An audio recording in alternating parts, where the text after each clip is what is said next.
अस्सलाम वालेकुम। मेरा नाम डॉक्टर माला शाहानी है और मैं as a consultant obstetrician and gynaecologist Altamash general hospital में क्लिनिक करती हूँ। आज हम जिस टॉपिक पे बात करने वाले हैं वो है मेंस्ट्रुअल हाइजीन। मेंसेस हर औरत की ज़िंदगी का सबसे इम्पोर्टेंट हिस्सा होता है और उसके दौरान हाइजीन को मेंटेन करना भी उतना ही इम्पोर्टेंट होना चाहिए। चलें हम डिस्कस करते हैं कुछ टिप्स के हम अपनी मेंस्ट्रुअल हाइजीन को कैसे अश्योर कर सकते हैं। सबसे पहले मेंस्ट्रुअल प्रोडक्ट का इंतखाब करना। हमारे पास मेंस्ट्रुअल प्रोडक्ट्स डिफरेंट किस्म की आती हैं, जैसे कि सैनिटरी पैड्स, टेम्पॉन्स और मेंस्ट्रुअल कप्स। सैनिटरी पैड्स बहुत ईज़िली अवेलेबल होते हैं, इजी टू यूज़ होते हैं और डिस्पोज ऑफ करना भी आसान होता है। टेम्पॉन्स को वजाइना के अंदर इंसर्ट करना होता है और वो ज़्यादा वो ख़वातीन इस्तेमाल करती हैं जो फिज़िकली एक्टिव होती हैं, फॉर एग्ज़ाम्पल एथलीट्स जो होते हैं। उसके अलावा हमारी जदीद एक प्रोडक्ट है मेंस्ट्रुअल कप्स। मेंस्ट्रुअल कप को हम रीयूज़ भी कर सकते हैं, एनवायरनमेंट फ्रेंडली होते हैं और उसको साफ़ करना, उसको रीयूज़ करना और उसको सही तरीके से रखना, ये सारा मैन्युफैक्चरर गाइडलाइंस के हिसाब से आ रहा होता है और हर लड़की उसी तरीके से इस्तेमाल कर रही होती है। किसी भी प्रोडक्ट को इंतखाब करने के लिए हर औरत अपना कंफर्ट चूज़ करती है, अपने पीरियड्स का फ़्लो देख रही होती है और अपनी लाइफ़स्टाइल के हिसाब से इन तीनों में से एक तरीके का इस्तेमाल शुरू कर देती है।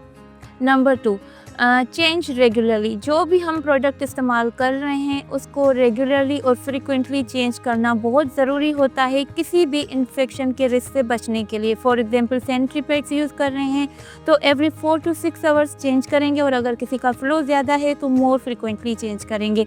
अगर टेम्पॉन्स यूज़ कर रहे हैं तो टेम्पॉन्स को भी एवरी 6 to 8 आवर्ली हमें रिमूव करना पड़ेगा, चेंज करना पड़ेगा। अदरवाइज टॉक्सिक शॉक सिंड्रोम, जो बहुत एक सीवियर साइड इफ़ेक्ट है टेम्पॉन यूज़ करने का, उसका रिस्क होता है। अगर कोई मेंस्ट्रुअल कप यूज़ कर रहा है तो मेंस्ट्रुअल कप को एम्प्टी करना पड़ता है एवरी 6 to 8 आवर्स और उसको वॉश करके री इंसर्ट करना पड़ता है।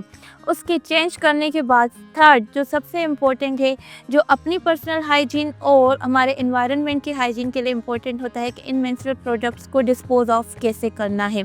सैनिटरी पैड्स को सही से रैप करके किसी भी डस्टबिन में या गार्बेज में डालना चाहिए, ना कि टॉयलेट में, ना ही फ्लश करना चाहिए। इससे हाइजीन प्रॉब्लम्स भी होते हैं और प्लम्बिंग इश्यूज़ भी हो जाते हैं। अगर कोई मेंस्ट्रुअल कप यूज़ कर रहा है तो उसको टॉयलेट में ही एम्प्टी करेगा, ना ही कि किसी और जगह या वॉश बेसिन में। उसको एक साफ़ पानी से वॉश करके अपने हैंड्स को भी वॉश करके रीइंसर्ट करना चाहिए। नंबर 4, डिस्पोज ऑफ करने के बाद पर्सनल हाइजीन। ये सारी चीज़ें डिस्पोज करना, सही प्रोडक्ट्स का इस्तेमाल करना, ये सब भी हमारी पर्सनल हाइजीन में आती है। लेकिन उसके अलावा ड्यूरिंग पीरियड हर औरत को बाथ ज़रूर लेना चाहिए। अपने जेनाइटल एरियाज़ को एक सिंपल वाटर से क्लीन करना चाहिए। अगर अवेलेबल है तो जो नॉन फ्रेग्रेंस फ्री सोप्स होते हैं, कम केमिकल वाले, उनको यूज़ कर सकते हैं, बट अदरवाइज सिंपल वाटर भी सही होता है। जो हाई केमिकल्स, टॉक्सिक केमिकल्स वाले सोप्स होते हैं वो हमारे बैक्टीरिया को ख़त्म कर देते हैं, हेल्दी बैक्टीरिया को, और इन्फेक्शन का रिस्क बढ़ जाता है।